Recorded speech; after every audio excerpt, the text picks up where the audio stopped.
Pessoal, estamos aqui iniciando mais um CrediAssist Cast, né? Um trava-língua aí para dizer o nome do nosso videocast oficial. A cooperativa de crédito CrediAssist, que está aqui sediada em São Carlos, interior de São Paulo, mas também atende a micro-região, né? Temos cooperados aqui na micro-região. Nós temos esse projeto de comunicação e estamos trazendo nossos cooperados para conversar com eles, para tanto entender o que essa gente está fazendo e eles também entender o que a cooperativa pode fazer para ajudar não só o nosso cooperado entrevistado, mas também as pessoas que estiverem acompanhando o nosso programa. É um programa, em certa medida, de educação financeira, né? A gente aprende de várias formas. A gente aprende indo para a escola, por exemplo, mas a gente aprende também pelo depoimento, pelo testemunho de outras pessoas para saber o que eles têm feito, qual a razão do sucesso profissional, e a gente vai aprendendo assim num sentido comunitário, uma pessoa vai aprendendo com a outra, né?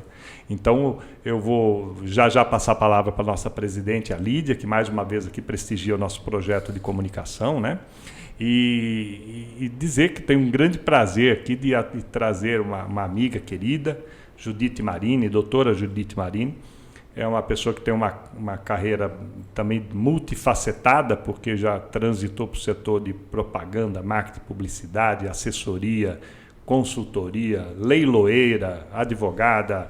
Então, assim, é gente interdisciplinar, né? Gente que sabe de muita coisa, tem muito conhecimento, e a gente pode conversar com ela sobre essas coisas todas.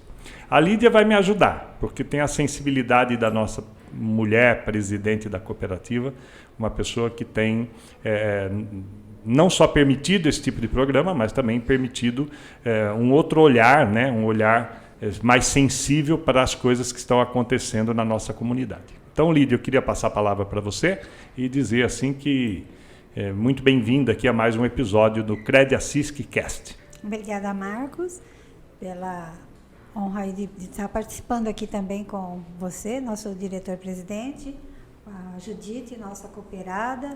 E mais do que aprender essas noções de cooperativismo, quando nós recebemos cooperados, convidados, a gente conhece um pouco mais da pessoa, né? Porque no dia a dia você não acaba sabendo tudo o que ela fez ou faz. Você enumerou várias atividades que a Judite já teve a oportunidade de praticar, mas eu não conhecia tudo isso. Para mim vai ser assim muito gratificante, vou aprender bastante, vai ser vou ter muitas surpresas por aí. Judite, bem-vinda, muito obrigado por ter atendido o nosso convite. Eu é que agradeço, Lídia, Marcos, é um prazer estar aqui com vocês, é um prazer falar para os cooperados, é uma honra ser uma cooperada fundadora da CrediAssist, que agora em abril a empreitada vai fazer 18 anos que completaram-se os 30 primeiros associados. É uma honra fazer parte disso. Desde o começo eu tinha certeza do sucesso, que hoje é coroado no último domingo pela prestação de contas e essa distribuição já de sobras de caixa, que é conhecido como lucro. E isso foi assim muito bom, muito bom. Nos 18 anos repletos de glória, é muito bom fazer parte disso. Judite, você se lembrou aqui sobre o esforço de fundar uma cooperativa de crédito. Você fez parte desse esforço com a gente. E a Sueli Nogueira, nossa amiga, estava trabalhando com a gente na época e sensibilizar as pessoas para fazer parte de um projeto que então era um sonho de uma noite de verão. E como é que você, olhando o nosso esforço, que eu sei que você acompanhava, como é que você olhava, e ainda nos ajudando, mas como é que você olhava aquele movimento naquela época? Na verdade, quando a Sueli veio primeiro conversar, e depois nós conversamos todos juntos, né, com a chancela da Associação Comercial, eu acreditava que 30 ia se conseguir nos primeiros 2 dias. Eu apostava tanto no projeto, eu sempre acreditei muito no sistema cooperativo em si, e ter uma cooperativa financeira nossa de São Carlos, Gente, eu falava assim, mas isso vai ser uma loucura. E realmente foi muito bom, né? O primeiro ano foi difícil, todo mundo aprendendo, mas você vê hoje o sucesso que é essa entrega de sobras de caixa, um valor acima da Selic, deu mais de 12% só na remuneração de capital, da conta capital. Eu fiquei muito satisfeita e, assim, eu sempre acreditei no projeto. Eu comecei minha vida como bancária, Banco Real, o banco da sua vida. Daí, em 1986, quando o Sarney mudou o horário de banco lá, fomos em 15 mandados embora no Banco Real. O Banco Real tinha recém adquirido o Comindi e trouxe bastante gente e mandou embora. Dali eu fui para a prefeitura, trabalhei com a Ângela Macelli, e aí o Bruno nasceu, eu falei, vou ficar em casa um pouco. Daí, o Bruno era pequeno, minha irmã estava viajando, a Júnia, estava nos Estados Unidos, e o meu irmão Júlio estava ajudando a cuidar da Tema Propaganda. E aí o Júlio falou assim, vem para cá, vem me ajudar. Eu falei assim, tá bom, mas só por pouco tempo, 32 anos.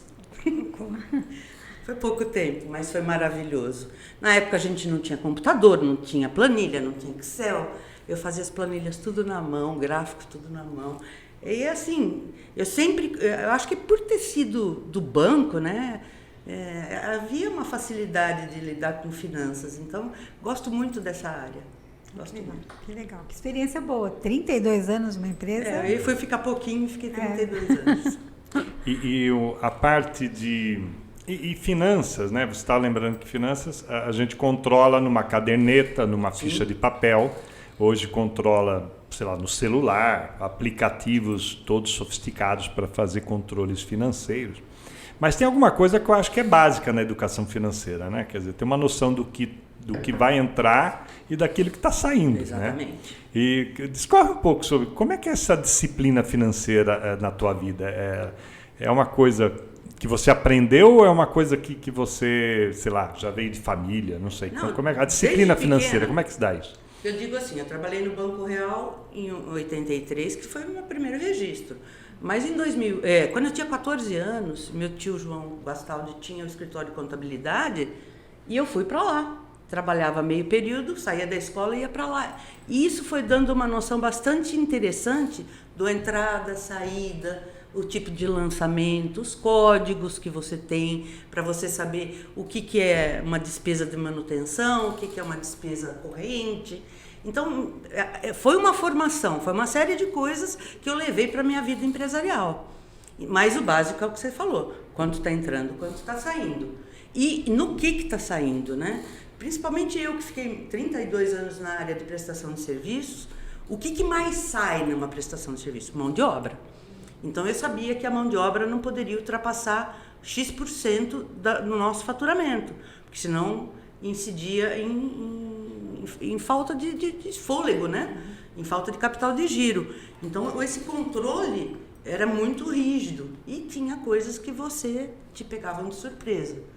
Em 1990, o Collor pegou e deixou todo mundo com 50 dinheiros, eu nem lembro que moeda era.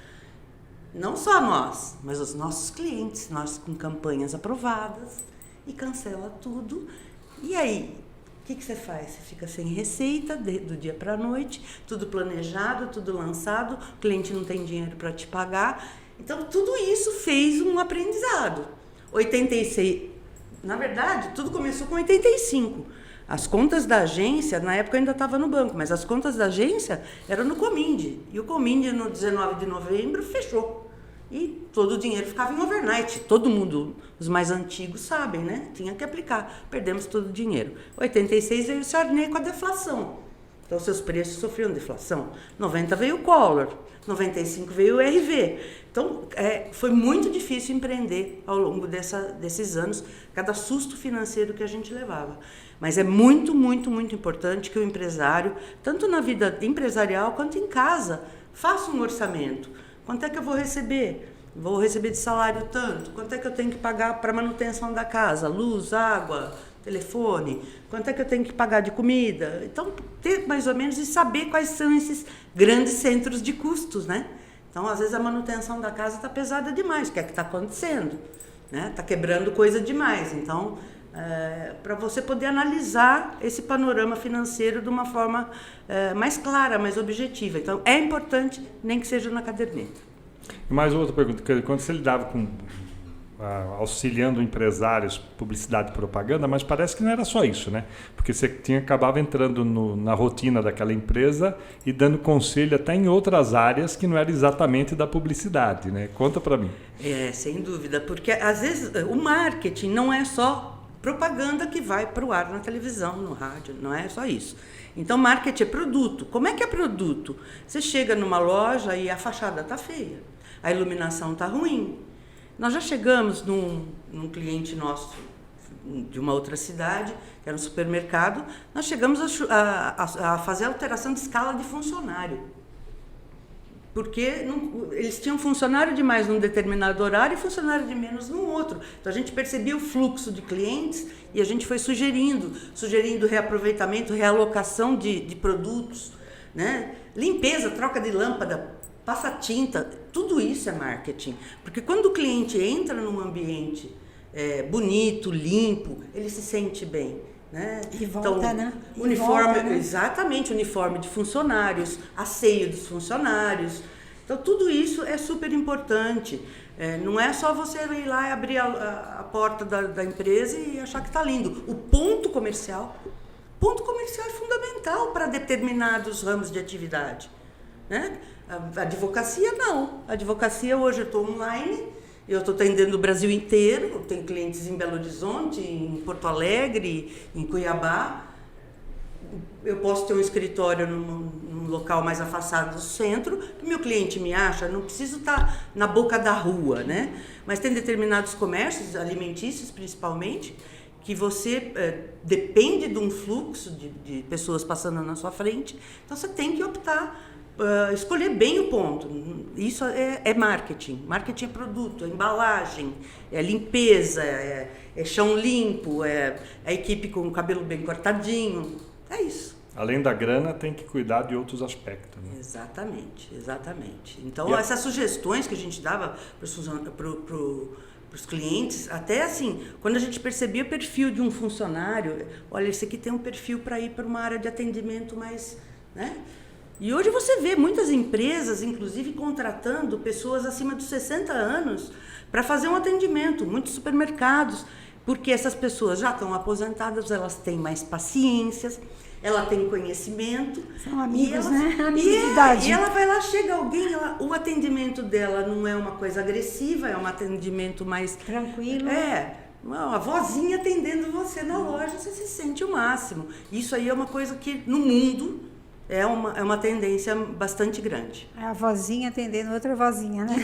Não, só em companhias de turismo, né, navios, você vê que as recepcionistas ali da fila, bastante idosas, elas trabalham... E claro que eu fui perguntar, quanto tempo você trabalha, o que você faz? Ela falou, não, eu trabalho só 4 horas por dia, e é um esquema de revezamento, a cada 1h30 eles deixam a gente ir tomar um lanchinho e voltar. É super legal, é um atendimento fofo. Trabalho gostoso, né? Curto muito fofo. E convendo com pessoas da mesma idade, né? E tira essas pessoas de dentro de casa, né? E ela vai fazer uma tarefa que talvez o jovem... Às vezes o jovem, pela ansiedade, não desempenhe com tanta desenvoltura. Nós conversamos sobre isso outro dia. O jovem, ele é muito imediatista, Exatamente. Né? Então, curto prazo é daqui 1 hora, longo prazo, médio prazo é para amanhã e longo prazo é para depois de amanhã. Exatamente, né? Acabou aquele negócio de planejamento. A gente que é mais maduro tem um tempo para amadurecer também as nossas ações, as nossas atividades, né?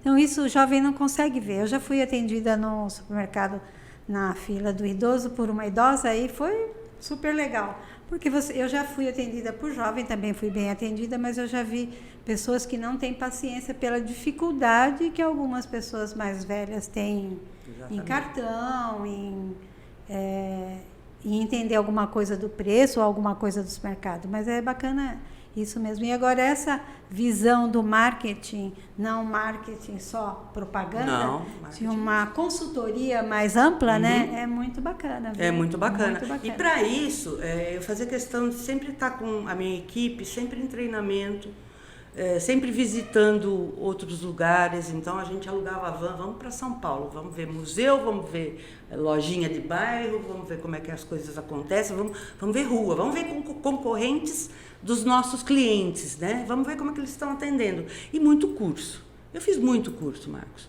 Eu fiz muito curso. A agência teve uma época que ficava ali na Quidaban e o Sebrae na 15. Eu praticamente vivia no Sebrae. Eu falava, nossa, daqui a pouco eles vão me dar um crachá definitivo.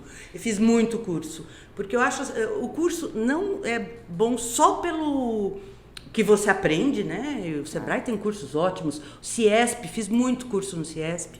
Mas o network é muito importante.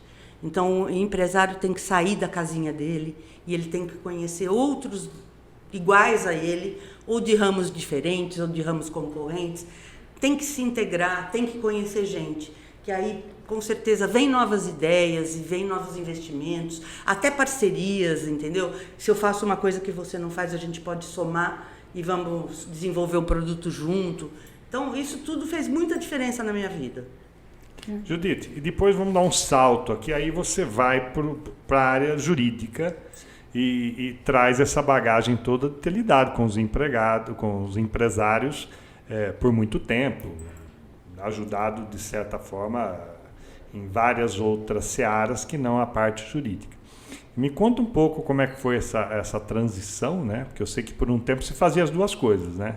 E hoje você está com a Marinha Advocacia, está aqui e atendendo gente no Brasil todo. Então, me conta essa transição e esse espírito assim teu, um pouco assim de uma visão mais holística, né? Uma visão mais ampla do que talvez uma pessoa que só estudou numa faculdade de Direito e tão somente saiu, sei lá, da vida universitária, depois foi para a parte da prática na justiça, mas às vezes, eu estou dizendo isso porque também dou aula nessa área, falta a experiência de vida para poder compreender as dores que aquele cliente, as dores que motivou aquele cliente a procurar um advogado. Né? Exatamente. Então, assim, me conta essa transição e um pouco essa visão sua mais ampla do processo.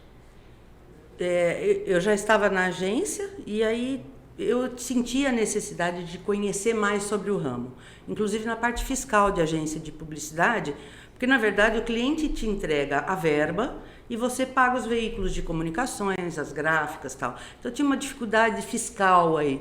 E aí comecei a frequentar em São Paulo o Sindicato das Agências na época e fiquei muito amiga do Dr. Paulo Gomes, que era um advogado. E lá eu fiz muitos cursos, foi lá que eu comecei a despertar de vez para o direito. Né? Então, uma agência de publicidade se envolve tanto problema de contratação de modelo, contratação com o cliente, contratação com a gráfica, se ele te entregar mais, se entregar sem qualidade, o que é que você faz? A veiculação na televisão. Se você é um banco, ele não pode veicular o seu comercial grudado com outra instituição financeira. Então, tem toda uma legislação envolvida de direito autoral, quando você pede para encomenda um jingle, os músicos, direitos conexos. E aí eu falei, caramba, além do que, os funcionários têm que ter sigilo, porque a propaganda é a alma do negócio, mas enquanto ela não vai para a rua, ela é sigilosíssima, né? Então, a alma é o sigilo. Então, eu vi que envolvia demais essa parte de direito. E aí eu fui me especializar nessa área, fiz muita coisa em direito digital. Os primeiros cursos de direito digital eu fiz em São Paulo com a professora Patrícia Peck, que hoje é muito reconhecida, fiz na Fundação Getúlio Vargas. E aí, em 2002, eu fui fazer meu MBA na Universidade Federal. Eu, formada em Direito, vou lá no Departamento de Computação da Universidade Federal fazer um curso de Tecnologia e Negócios para a Internet. Foi uma loucura, mas assim, eu queria saber por dentro essa parte digital. E hoje eu vejo o quão faz diferença na minha vida. Porque essa coisa de Lei Geral de Proteção de Dados, esses termos que você aceita. Aceita cookies. A pessoa aceita o termo sem ler, ela não sabe qual é a invasão. Né? E hoje nós tivemos um caso, ontem, né? O Elon Musk falando do problema que é o chat GPT, e na Itália hoje foi proibido, né, o uso, ele entrou em quarentena, está proibido o uso, porque você não sabe as consequências disso. Então, o direito e a tecnologia, no meu caso, fizeram muita diferença. Eu estou, inclusive, terminando agora no mês que vem, uma pós-graduação em compliance, né, direito digital e lei geral de proteção de dados, porque você tem a necessidade de toda hora estar se atualizando. Então, até hoje, eu estou me atualizando. E a transição geral mesmo da agência para o direito, em 2003 eu comecei a advogar com a agência junto. E em 2018 saiu minha aposentadoria, e aí em 2019 eu vendi a agência e fiquei realmente só na área do direito. Nossa, que complexo a agência de publicidade com todos esses detalhes aí, hein? Nossa. Inclusive eu estou preparando um curso, que eu vou dar um curso online, sobre a legislação de propaganda, que pergunta aí para o chat GPT, qual é o principal problema dos publicitários? Legislação. Aí o cara pega uma foto do Neymar e põe lá no Facebook dele vendendo sanduíche. Gente, pelo amor de Deus, ele toma uma multa do salário do Neymar. Não é assim. Se ele pega uma foto minha, uma multa vai ser uns 10, 12 mil reais. Mas ele pega o Neymar, vai ser equivalente a um salário do Neymar. A pessoa não sabe que tem que pedir autorização. Por exemplo, comercial. Você vai pôr criança no seu comercial, tem que autorizar junto ao Ministério Público.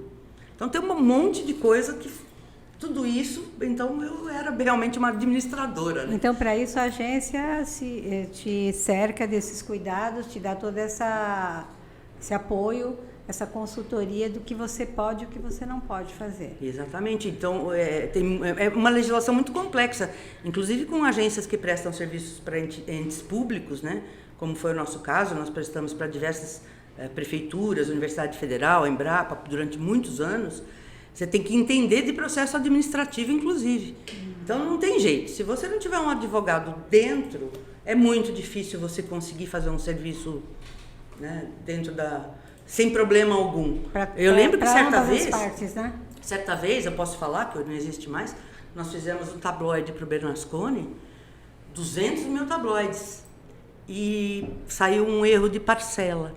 Um produto tinha 200 produtos, mas num produto saiu o preço da parcela em 12 e a parcela eram 10. Nós tivemos que ir no PROCON registrar essa ocorrência, se vazasse algum, recolher todo esse material e a agência se responsabilizou pelo pagamento da impressão novamente. Exatamente, foi um erro nosso. Nossa, que louco. Judite, o trabalho da advocacia que você presta hoje, ela é voltada mais para um órgão público, para pequenas empresas, para médias empresas, é geral? Posiciona um pouco, porque é muito comum, às vezes, numa roda de negócios, alguém oferece um produto ou um serviço, e às vezes o pequeno empresário ou aquele empreendedor, ele fala assim, não, isso é legal, mas não é para mim. Né? Ou porque imagina que é muito caro, ou imagina que é um serviço ultra especializado que não diz respeito àquela operação. Então, me conta um pouco o que você faz e se é para um público específico ou se cabe para vários públicos, como não. é que Eu gosto muito da área civil e trabalhista. Trabalhista, eu faço a defesa de empresas. Eu gosto muito de fazer defesa de empresas. Inclusive, eu sou muito bem sucedida nisso. Tenho vários casos que eu falo para o meu cliente, não faz acordo não, que você tem... Só que antes, né, da reclamação trabalhista, o que a gente faz? Faz um trabalho no cliente de consultoria, que é o tal do compliance. Está dentro da norma? Então, o funcionário pode fazer hora extra? Porque tem vários ramos que não podem. Então, a gente dá uma assessoria jurídica prévia para que o empresário tenha o menor risco possível.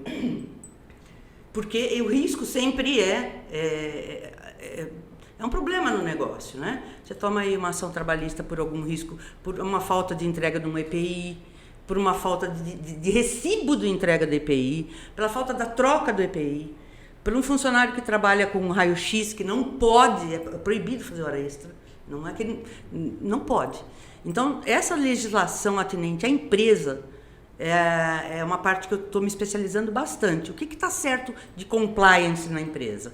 Não só na parte trabalhista, mas isso está sendo uma especialização minha, mas também na parte organizacional. A parte de contratação de fornecedores é um compliance. Como é que o teu fornecedor trata os funcionários? Se isso de alguma maneira não pode ser um risco, né? E de alguma maneira respingar alguma indenização em você. Então tem muitas empresas que terceirizam certos trabalhos que o terceirizado tem que ser auditado também, né? Então tem toda uma parte de legislação que tem que ser aplicada, normas técnicas. Não é fácil. A pequena empresa hoje tem uma regalia, né? O governo até colocou no portal algumas especificações para micro empresa com relação à compliance, né? A Lei Geral de Proteção de Dados também.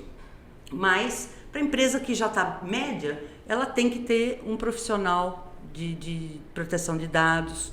Tem que ter alguém cuidando da área de compliance, que eu acho que a gente fala da gestão corporativa. Tua empresa tem gestão corporativa? Quem nós somos, para onde nós vamos e como nós vamos e quem vai conosco. Então, isso na advocacia e com o marketing como um histórico me facilita bastante. Além do que faço também, tem muito problema pessoal, né?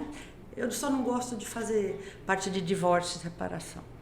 Aí eu já fiz muito e hoje em dia é uma coisa que me toca demais. Então, e criminal também eu não faço. Então eu faço trabalhista, empresa, e faço pessoa física, contra bancos, inclusive.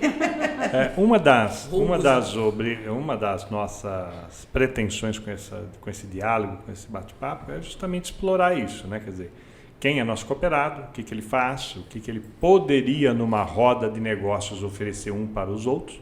Porque, por vezes, você vai buscar um especialista e está em outra cidade, Ribeirão Preto, São Paulo, Campinas, quando não, você tem um especialista aqui na cidade. Ele, aliás, é membro da sua própria cooperativa de crédito, está dentro da sua comunidade, né? Uhum. Então, assim, é muito legal ouvir todas as coisas que você faz, porque tenho certeza que no mínimo para a gente aqui que está te entrevistando, já sabe, a próxima vez que alguém perguntar, fala, olha, quem sabe fazer Judite. Tal tarefa, né? Judite. Porque graças a Deus a gente tem um sistema aqui que é o Cicobi, que as normas já vêm para vocês já mastigadinho, mas tem muita empresa que está abrindo uma filial, como é que se comporta, e se não preparando a empresa enquanto ela está em crescimento, fica mais fácil de ser implantado do que quando ela já é grande. Claro, quando ela já é grande, veio, por exemplo, uma Gerdau, ela teve que pôr o tal da compliance, e tem que estar no site, tem que ser divulgado, toda essa parte de gestão corporativa, e muita gente deixa isso para lá, só que isso pesa muito, sabe, Lídia? Se sua empresa tem uma gestão de compliance, principalmente no trabalhista, o juiz vai levar isso em conta na hora, né?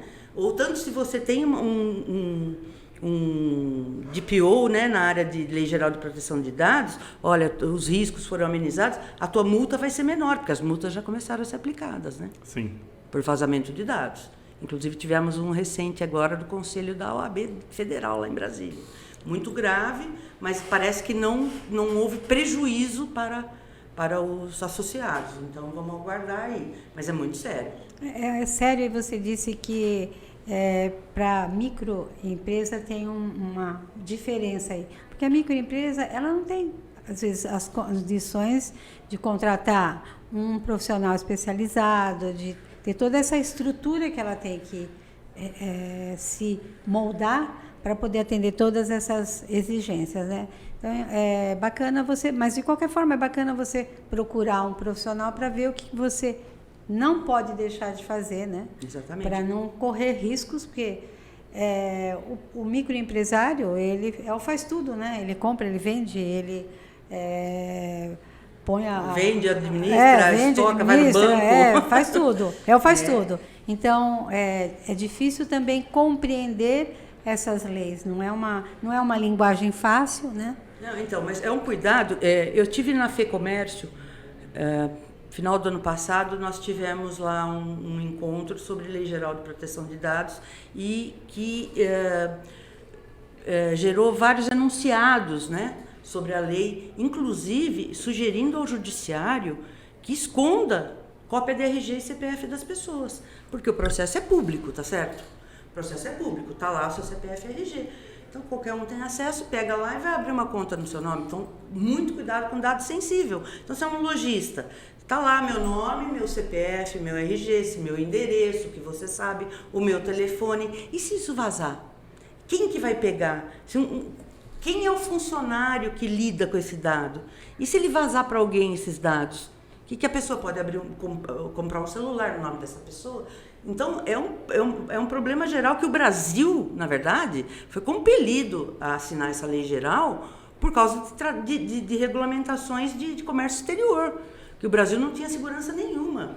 A gente era basicamente forasteiro. Então, muita coisa de 2009 da União Europeia a gente está usando no Brasil, que seguiu essa Lei Geral de Proteção de Dados. Então, é muito sério. Então, inclusive, na caderneta, para que você anota o nome do seu cliente, o telefone, onde que você esconde essa informação? Que gaveta que você trava? Tem que travar. Judite, agora mais um salto na tua carreira. Eu sei do seu trabalho de liderança em vários momentos da tua vida. E a Ordem dos Advogados do Brasil, você também tem atuação dentro da Ordem, dentro dessa corporação, assim, dessa irmandade dos advogados? Como é que funciona isso? Eu sempre gosto de um desafio, né, Marcos? E aí eu fui convidada pelo Dr. Renato Barros para compor a chapa que disputou nas últimas eleições aqui para São Carlos, né, para a diretoria da Ordem da 30ª subseção. E nós fomos vitoriosos, uma vitória até bastante expressiva, e eu sou atualmente diretora tesoureira. Finanças de novo na tua vida também, né? Finanças, e é difícil, viu? Não, a Ordem dos Advogados é um desafio bem difícil, porque a gente quer fazer melhorias, quer fazer as coisas, os advogados pedem, mas a gente não pode mexer em dinheiro de anuidade. O dinheiro de anuidade é para manutenção das casas e pagamento de funcionários. Então, a gente tem que criar ideias e novidades para poder fazer as coisas para os nossos advogados aqui de São Carlos e Ibaté. A gente quer melhorias na casa de Ibaté, não é fácil, tem que ir atrás de recursos. Mas mais um desafio aí que eu estou gostando de...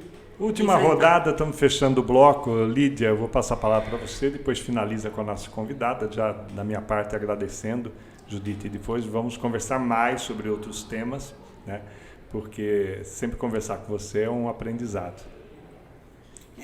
Judite, obrigada por ter vindo. Como eu disse, Marcos, realmente é um trator.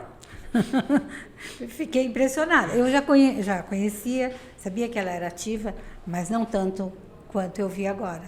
Fiquei impressionada mesmo, gostei muito. Vamos trazer ela aqui para conversar sobre uma agenda política, não política partidária, mas como se vê o mundo da política. Eu sei que a Judite também é uma pensadora nessa área e tem um olhar muito, muito qualificado sobre a nossa relação com a cidadania, né? Eu acho que a gente vai ter outras conversas com a Judite. Que bom, outro assunto, né? Que bom. Sim. Eu é que agradeço o convite e, como todos sabem, eu sempre tive muito envolvida com a comunidade é uma coisa que eu recomendo para os empresários. Envolvam-se com a sua comunidade, façam parte de Rotary Clubes ou de outras associações, estejam presentes na vida das cidades, façam relacionamentos, que isso muda muito, isso engrandece demais. Eu só sou a pessoa que eu sou pelas pessoas que conviveram comigo. Então, eu agradeço muito a oportunidade, Marcos, Lídia, foi um prazer imenso. Obrigada. Pessoal, então aqui fechando um bloco e nós vamos daqui a pouco para outra gravação, outro cooperado muito legal. E se você faz parte da cooperativa de crédito Crediassis, que está gostando desse bate-papo, gostaria de divulgar o que você faz, as suas preferências, o seu hobby, aquilo que te move a estar dentro de uma cooperativa de crédito, procura a gente aqui, né, na Crediassis e fala, olha, eu quero participar do Crediassis Cast. E a gente vai fazer uma filinha de cooperados e vai te chamar para conversar aqui e divulgar o seu trabalho também, tá bom? Vamos para o próximo bloco e depois a gente volta.